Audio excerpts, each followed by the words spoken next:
Hi everyone, welcome back to another episode of Tech Basics. In this video, we will be learning how to pause membership on Netflix.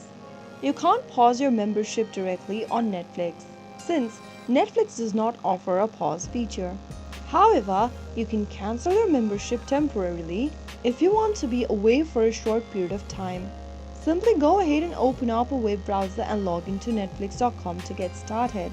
And once you're inside the main home page, mouse over to your profile avatar at the top right and click on Account in the pop-up.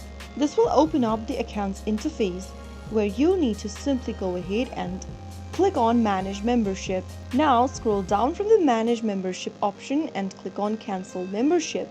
And remember to cancel your membership before your next billing cycle starts. You can always reactivate your membership later if you want. So that's the only thing you can do regarding pausing your membership on Netflix. If you found the video to be helpful, go ahead and give us a thumbs up. Don't forget to subscribe to our channel by hitting the subscribe button.